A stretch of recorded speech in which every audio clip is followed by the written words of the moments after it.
Hello, everyone. Welcome to the Inside the Birds Week 9 NFL preview. I'm Geoff Mosher. A little late to the show this weekend. It's usually out a little earlier, but had a lot going on in the NFL. And I want to make sure I got all the injury reports because there are some big games this weekend with big spreads, a lot of big lines that make picking these games a little bit more difficult than usual this weekend. But it's an interesting slate of games. And of course, when week 9 is over, the NFL will have officially hit its halfway point. You got the trade deadline on Tuesday. I think you're already seeing some moves. We'll get into the Eagles in a second. I think you'll probably see some more moves. There are some interesting names out on the market, whether it's, impact players like Myles Garrett, who I don't think is going to get traded, but you just never know. Trey Hendrickson's name has been on the list. Jermaine Johnson, of course, Jalen Phillips. It's always pass rushers. It's going to be pass rushers. It's going to be cornerbacks, maybe a D tackle here and there, but normally it's those kind of players that you're seeing. A wide receiver, someone who's going to make a playmaking impact on either the offensive or defensive side of the ball. And we'll see what happens by Tuesday. Obviously, the Eagles already have gotten ahead of things. They traded earlier in the week for Michael Carter II from the Jets, a slot cornerback. We talked about that on Inside the Birds. And Adam and I, we will get into the Eagles trade for Jair Alexander, which happened Saturday. This week, as we get more information, my initial reaction, folks, is this. I feel like this is one of those trades where you see the name and you get very excited and you don't take the context into it. The context is the Ravens gave him away. All right. The context is that the Packers gave him away first. They have been all right without him. They felt that they would be a better team without him. They released him after signing to a big deal a few years ago. He had a weird ending in Green Bay. Everybody remembers him being hurt and going out to halftime, or I'm sorry, going out for the out to middle of the field for the coin toss and the weirdness of that. And it just did not end well for him in Green Bay. Then he goes to Baltimore. Doesn't really have wasn't able to get out there much for camp. And then Baltimore has one of the worst defenses in the league for the first 6 to 7 weeks of the season. And he couldn't get on the field. They did not want him on the field, even though they were struggling. So I always say, what does that tell you? I've seen the whole, it is a low risk, high upside trade. That's what the response I've seen a lot already on social media. Some people who have texted or sent messages to us at Inside the Birds. I have a tougher time, definitely low risk. I have a tougher time seeing the high upside to this because Jair Alexander was a very good cornerback years ago for the Packers, but he has struggled with health. He has struggled to get on the field. And if the Ravens weren't playing him at a time where they were really struggling on defense, I have to ask you, what does that tell you about Jair Alexander at this stage of his career? My colleague at Philly Voice wrote this about Jair Alexander. He had played in 2 games for the Ravens despite only appearing on the injury report once. All right, so he was healthy. He didn't play because he wasn't healthy. He didn't play because they didn't want him to play. And I know training camp didn't go great for him, and maybe that extended into the regular season. But when he did play in those 2 games, he was targeted 5 times. All 5 passes were complete for 116 yards or an average of 23.2 yards per target.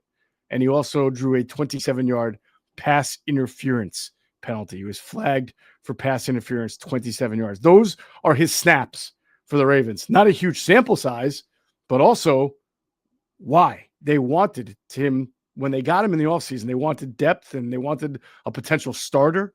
They wanted someone to be able to play outside corner opposite Nate Wiggins so that Marlon Humphrey could play the slot and Kyle Hamilton could play safety. But they never really got that, so they've had to have Marlon Humphrey play outside, Kyle Hamilton play the slot, and then someone else that didn't want a depth piece playing safety. That's why they that's why they signed Jair Alexander when he became available, but it didn't work out. So now that's 2 teams that have given up on Jair Alexander in the matter of months. What does that tell you? Look at the context. Okay. I get that the Eagles gave up nothing for him. It's a weird logjam now at outside corner with him and Adoree Jackson and Keely Ringo and Jacorian Bennett. Quinyon Mitchell is obviously there, head and shoulders above everybody else. Mac McWilliams, the rookie, is on the roster. They're going to have to make a move. Someone's going to have to go.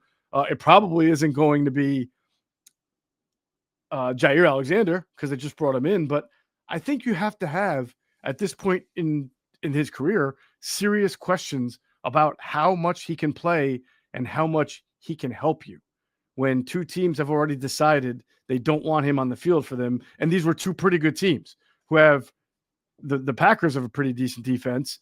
They've had some breakdowns this year. They gave up 40 against Dallas, but otherwise they've been pretty good and better lately.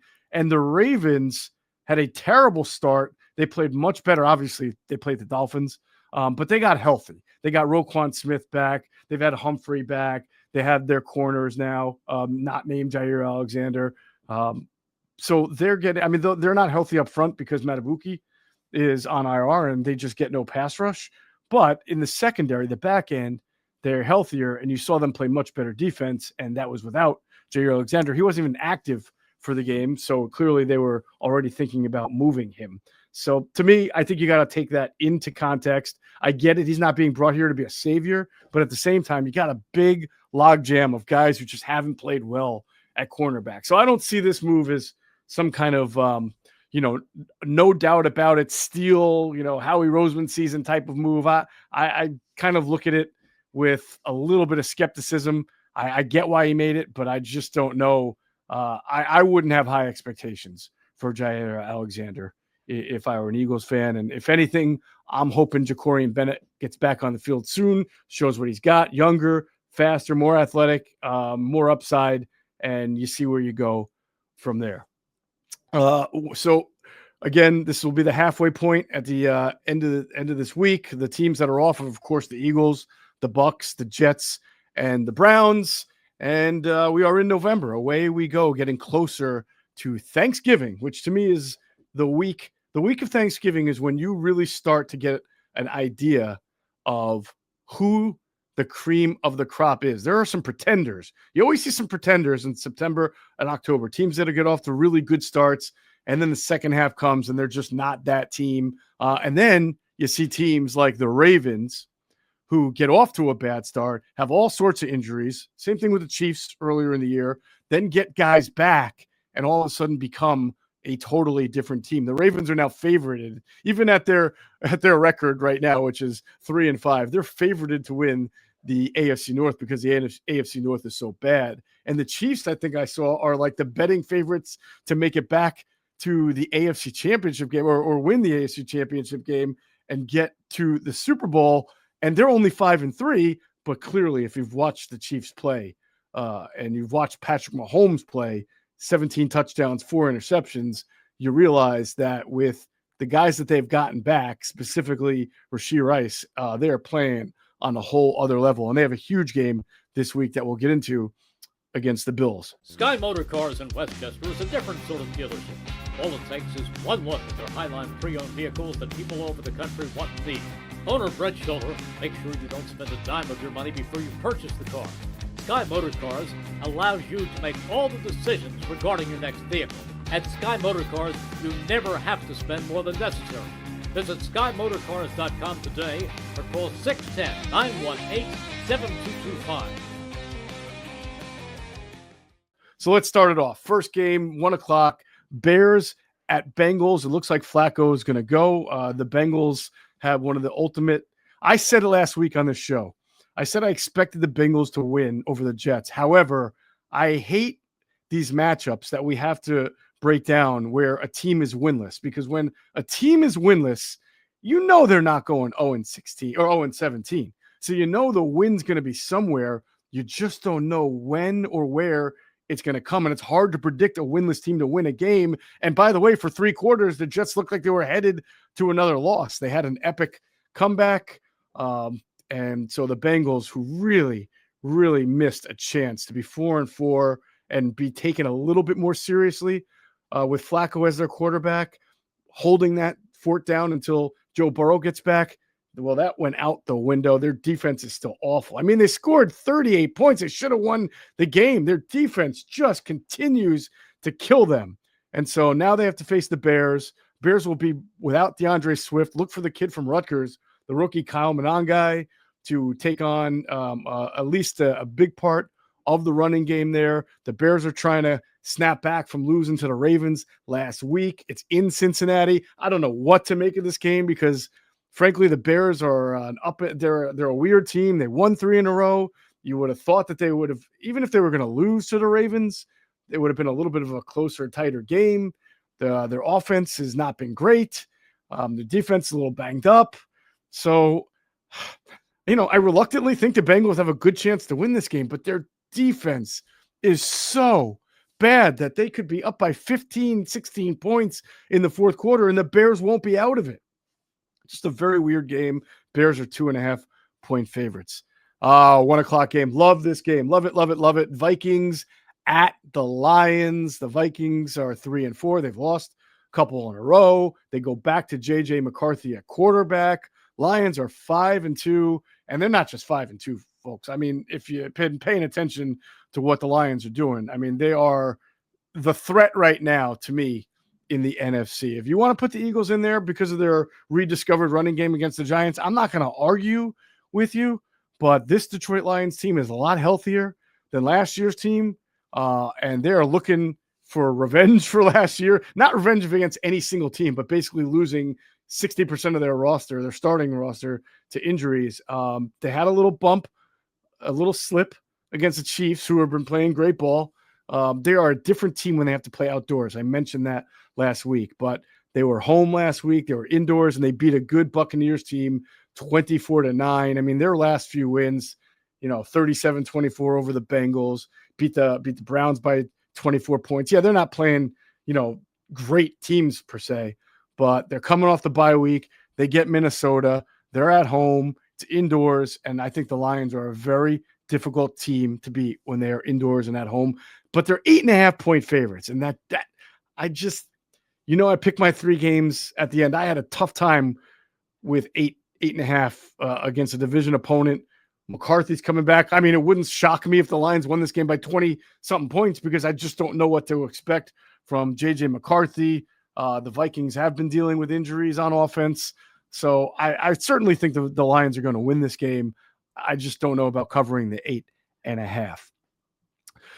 Packers at Panthers. Well, you saw it after last week.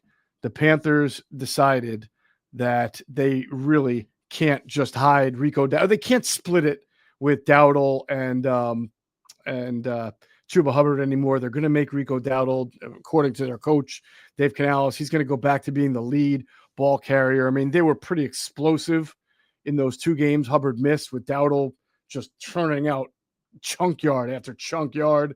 But then they went back to sort of a 50-50 split against the Bills, and the Bills just cleaned their clocks. Now, remember, Andy Dalton started that game. He didn't play well.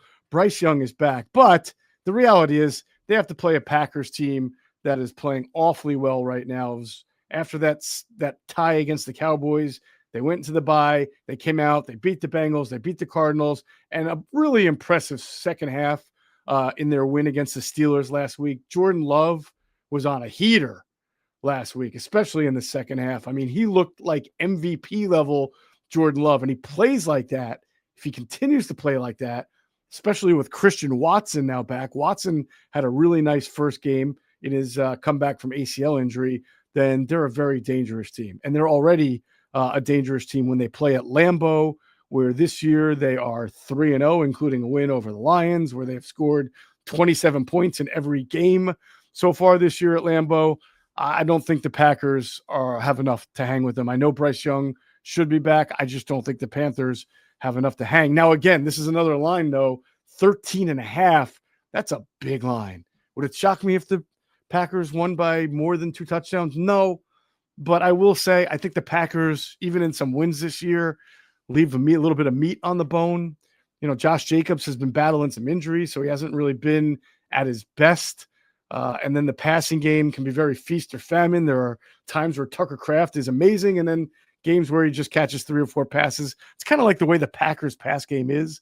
It's very it's very spread around, very democratic, I guess, or whatever you would call it. Just no one person really dominates the way a Justin Jefferson dominates target shares or Jamar Chase does. And it's good because it makes it tough to defend. But I don't know if they always have a go-to guy when they need. And they've struggled a little bit on third down this year. 1:00 game, Chargers at the Titans. Titans 1-7. The Chargers have been looking good. They get healthier. They get better. Now, they still don't have Omarion Hampton back, and it's still kind of unknown as to when he's going to come back. But they've won 2 of their last 3 games. Obviously, they had lost to the Colts. Colts are a good team. I mean, this is a Titans team they should just run all over. Honestly, Kamani Vidal has done a nice job at running back. Justin Herbert has been doing a good job. He's gotten the rookie tight end, Oronde Gadsden, involved. Gadsden has been really tearing it up. So when you have Gadsden and McConkey really working that intermediary level, yards after catch, you've actually seen Quentin Johnson take a little bit of a step back in his role in the offense, but he is still a deep threat. And against this Titans team that has no Jeffrey Simmons up front, they've had injuries in the secondary. This is a game where you just expect the Chargers to keep rolling and keep letting Justin Herbert do his thing. He's playing well. And again, the Chargers 9.5-point favorites. That is a game where I don't struggle with as much. I feel like the Chargers are pretty good there, although it is on the road. So we'll have to watch that. Falcons at the Patriots. The Patriots are 4.5-point favorites. I think I've ripped the Falcons quite a bit on this show, and I'm just going to continue to do so. I mean, they were god-awful in their last game against the Miami Dolphins. I mean, this is a Dolphins team that can't get out of its own way. Just fired the GM. You know, looks like they're going to keep the head coach McDaniel, but they're not very good. And the Falcons lost 34-10 against them. That one to me was a mind-boggling loss, and I don't really know how to explain it other than that's who the Falcons have been this year, up and down and up and down. And now they got to take on a Patriots team that has won 5 in a row. They won't have Ramondre Stevenson. He is a big part of their running game. And as good as Drake May has played, the offensive in general, it seems like May has to go out there and sometimes make some superhuman plays because their running game has not been great. They put the ball on the ground, at least Ramondre Stevenson does. And now Travion Henderson is going to have to play a bigger role. We'll see. He hasn't exactly lit it up. He did have a better game against the Browns, so he's starting to round into form. But I just don't love the Patriots' run game, but I don't think it's really going to get in their way of beating a Falcons team that I just think that they're missing some kind of identity in the pass game. Now, I get that, the loss to the Dolphins was inexcusable. Last week's loss was also because they didn't have Kirk Cousins, but I still think that's why it's still to me inexcusable. I mean, I get it. I'm sorry. They didn't have Michael Penix. They were starting Kirk Cousins. I get that they had to kind of dust Kirk out there and it was his first start, but you still should be able to beat the Dolphins. So I don't know. It just, this team is sort of a mind-boggling team, the Falcons. I mean, it's the same team that did beat the Buffalo Bills by 10 earlier this year. So they'll get Penix back and we'll see if that makes a difference. But I don't know. The Patriots are playing really well right now. If the Falcons win, it'll just be another example of how consistently inconsistent they are. And it will take a little bit away from the Patriots, who are playing really good football right now. They obviously beat the Bills, so that's their signature win. Since then, it's been Saints, Titans, Browns. So you can't say they've been really playing a tough schedule, but they got that Bills one as the feather in their cap.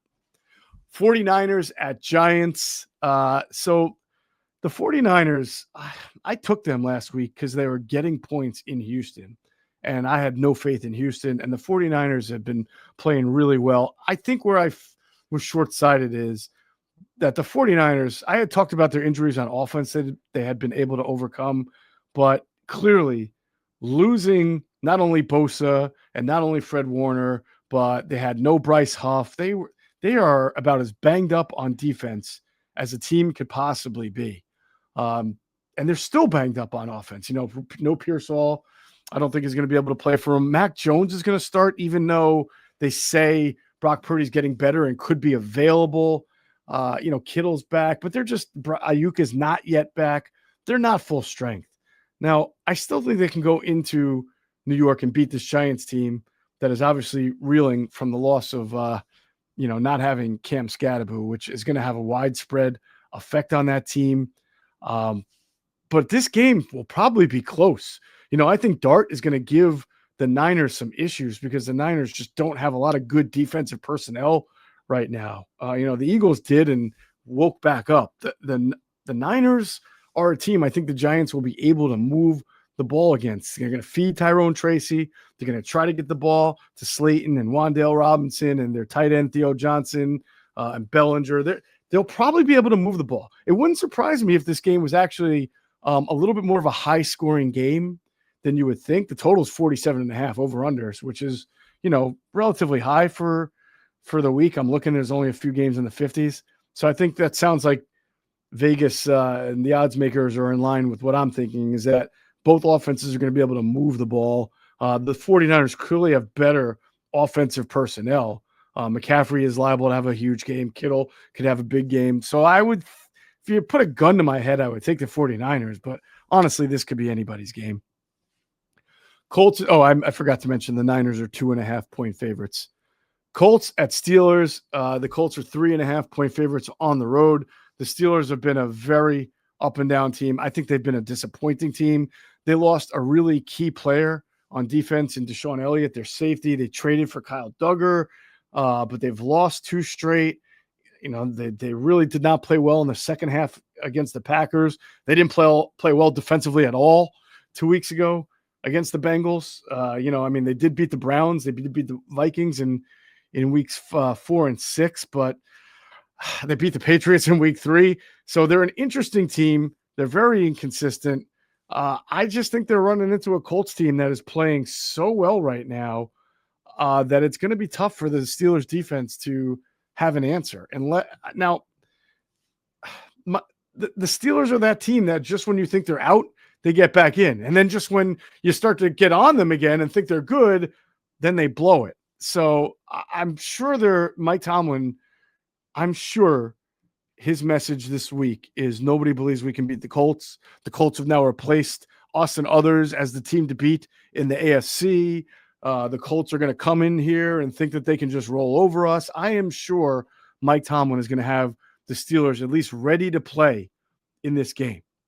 But the Colts have so much talent and they are playing so well offensively and defensively that it's hard for me not to think the Colts are going to come out of here at 8-1. And this is one of the teams that you look for in the second half. Will they continue to cement themselves as Super Bowl contenders? Because right now they look as legit as anybody, or will they start to come back to earth a little bit in the second half? I think if they lose this game to the Steelers, people are going to think they're going to start to regress to the mean a little bit. You could have predicted that better quarterback play was going to make the Colts a much more viable team. You could not have predicted that they would be 7-1 after 8 games with a realistic chance to be 8-1 at the halfway mark. So that's why I do wonder, are we going to look at them a little differently after the Steelers game, or are they just going to keep on keeping on and we're going to think the Colts are just that good halfway through the year? Last 1:00 game, you got the Broncos at the Texans. The Texans are 2.5-point favorites. They're home. They're 3-4.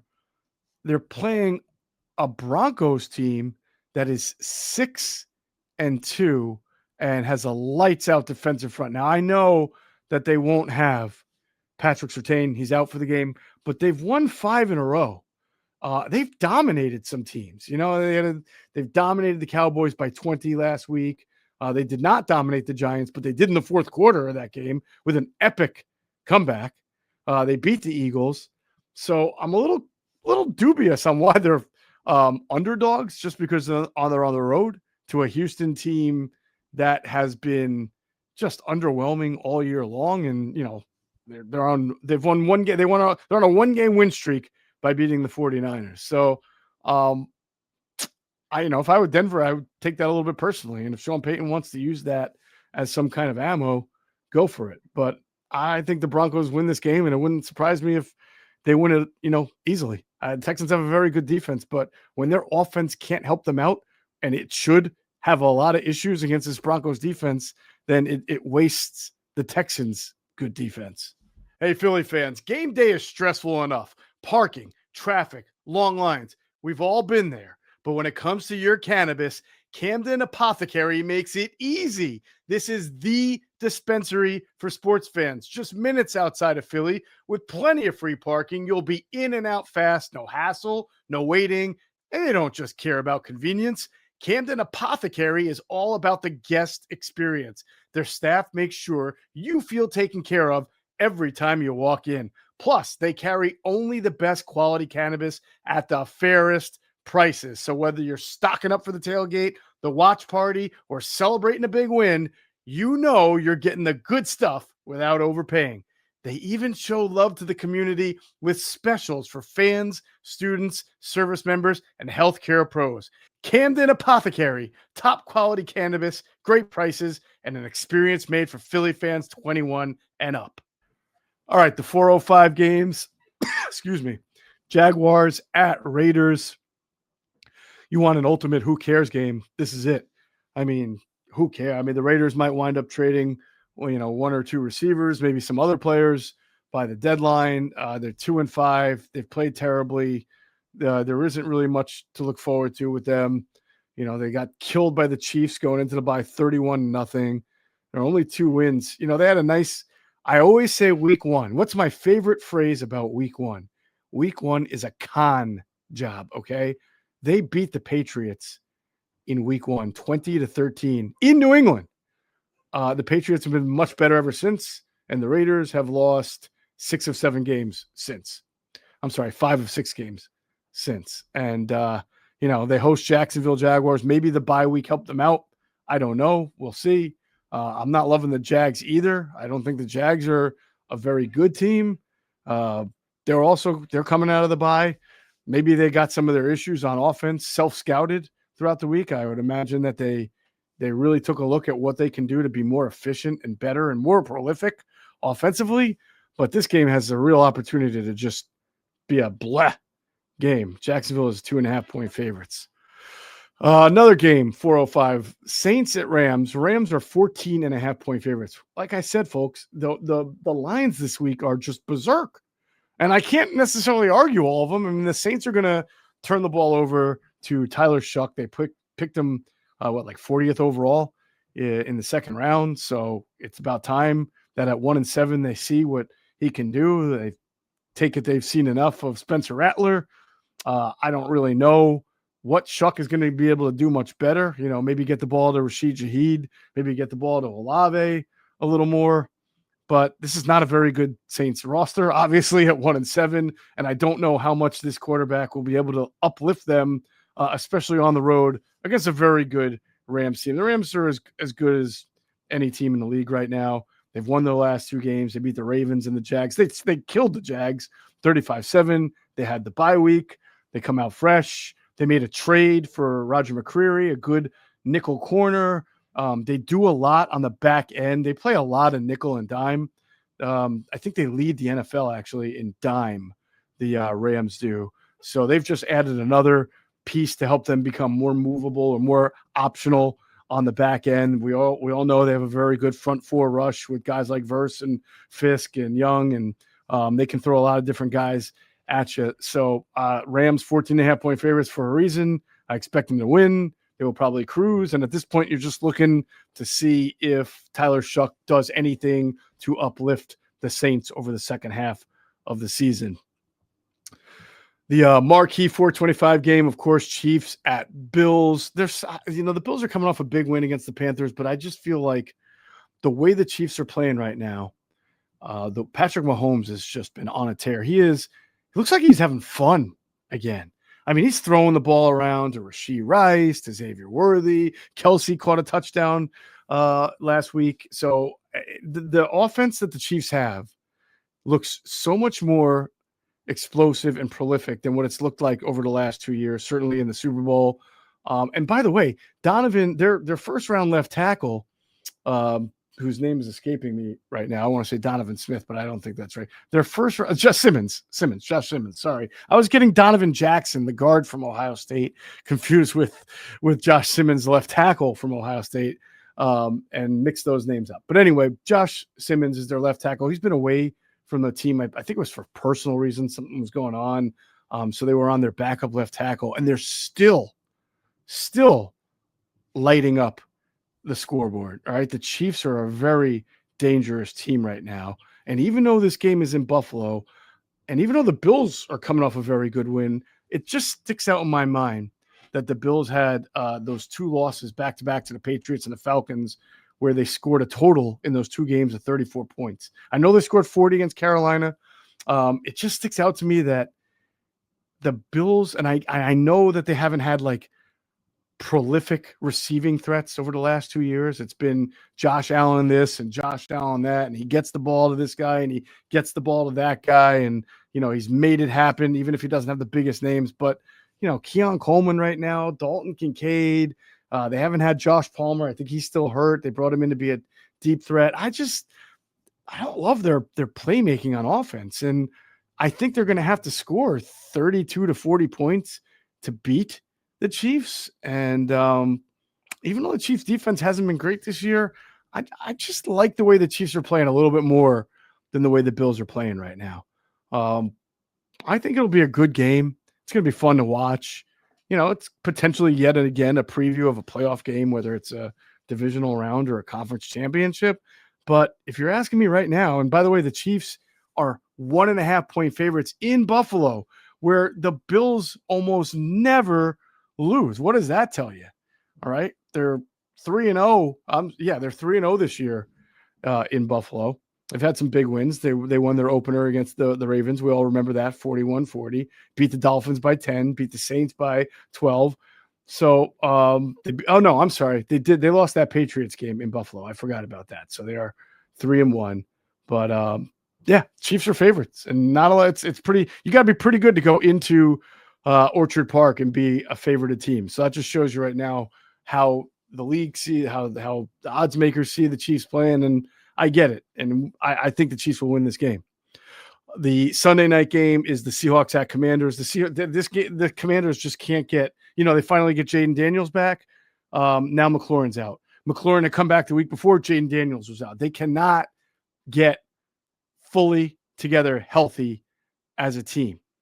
All right. Seattle is 2.5-point favorites, even though this game is in Washington. Now, Daniels coming back should help them, but McLaurin being out, it's like one step forward, one step backward. And this is a very good Seattle team, a well-rested Seattle team now that I believe is coming off the bye. So that's always dangerous for the Commanders. I know the Seahawks, Julian Love's going to be out. They've got some injuries all across their defense that they're going to have to deal with, but I don't think the Commanders can hit the Seahawks right now where it hurts with their injuries, because they have their own offensive injuries that they're dealing with. Will the game be close? Yeah, I can see the Commanders keeping it close. I think Daniels can help make a difference. He can be a neutralizer. Right now, the Seahawks have been able to be a very good team, despite the fact that it is basically Sam Darnold to Jackson Smith-Njigba week after week after week after week. Njigba now has 819 yards. I think that's still almost 100 yards more than the second best receiver in the league. It was some crazy stat like that. I always worry about that when it's so one-dimensional, but it's worked for the Seahawks. Their defense has been good. I worry a little bit about sort of this trap letdown game against the Commanders team that they should beat. Who's up next for them? Because, they got a divisional game the next week against the Cardinals, but the Cardinals aren't very good. But either way, I wouldn't be surprised if it was close, but the Seahawks will probably win this game. And at 6-2, if they do, they'll be looking very, very good and competitive, as they have for the last few weeks.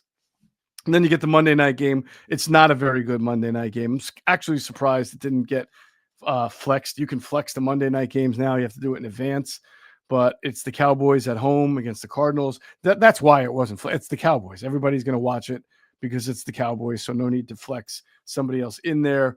Cowboys are 3.5-point favorites. The Cardinals looks like they'll still be without Murray. Looks like Brissett will go again. They've actually played, we talk about this week after week. They've lost 5 in a row, but every single game has been by less than 5 points. So they are in every game. All right. So they'll probably go into Dallas and fight because that's what they do. But I don't know. They certainly don't have the firepower to hang with a Cowboys team that is getting really good play from Dak Prescott, amazing play from Pickens, amazing running game from Javonte Williams. I mean, offensively, the Dallas Cowboys are really good. Now, they're clearly not a good team defensively, and they're clearly not a very good team. I mean, they went into Denver last week and did what everybody who's skeptical of the Cowboys, they did what they thought they'd do. They didn't play well. They lost by 20. I mean, the Denver had that game because the Denver has a great defense, and when this great Cowboys offense goes up against a really good defensive team, they're not the same. You saw Dak had no touchdowns, 2 interceptions, and Arizona has a good defense. They've played good defense all year. So I don't think that the Cowboys are going to roll away and win this game by 14, 16, 18 points or anything like that. They're only 3.5-point favorites.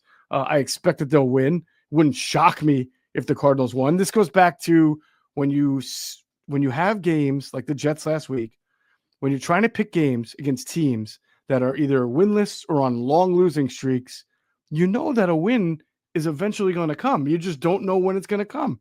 So I don't sit here and have the cojones to pick the Cardinals to win this game, but it wouldn't shock me if they did it all. At some point, they're going to win a game, and it's going to be an upset. And Dallas is just bad enough on defense with all their injuries to lose the game.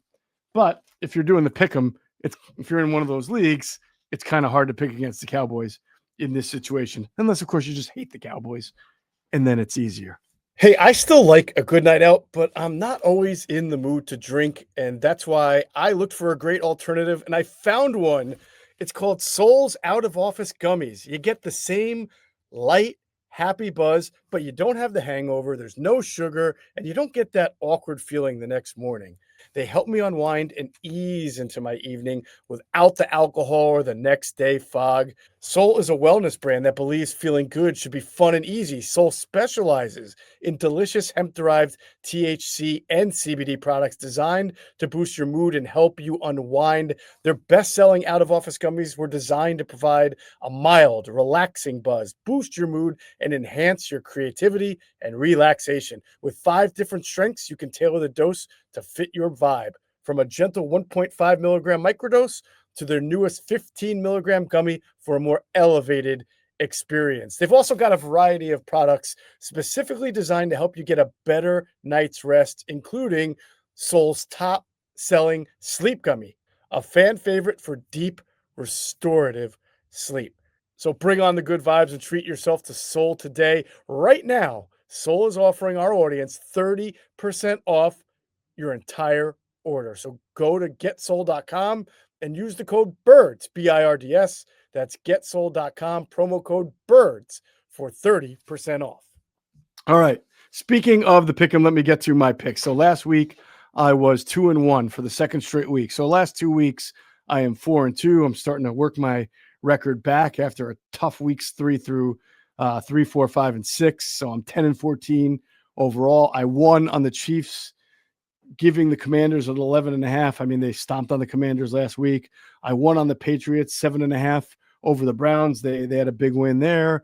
And as I said, I lost on the 49ers. I took them getting 2.5 at Houston. So some people learn from their mistakes and some don't.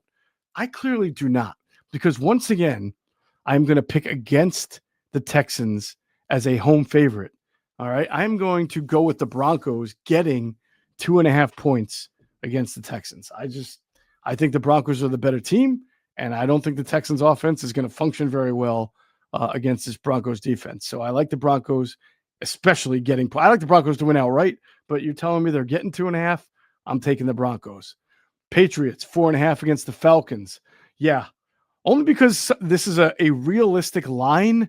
It's not one of these crazy 9.5, 12.5, 13.5 lines that I've been talking about that I'd like to stay away from. So the Patriots are playing really well. The Falcons are not. Patriots are at home. So I will take them giving the Falcons 4.5 points. And I'm going to go with the Colts, who I've been taking a lot lately, and they have not been letting me down. 3.5. I know it's in Pittsburgh. I don't normally like to take road favorites in Pittsburgh at all. I'm sure that overall picking the road favorite against the Steelers is not a good trend. But in this case, I'm making an exception. I like the way the Colts are playing. I think the Steelers are really tough on defense. I don't think this will be a rout blowout, but I could see the Colts winning this thing by anywhere from 7 to 14 points. So Colts 3.5 at the Steelers. I'm taking the Colts. And those are my picks. And as I tell you every week, enjoy your football watching.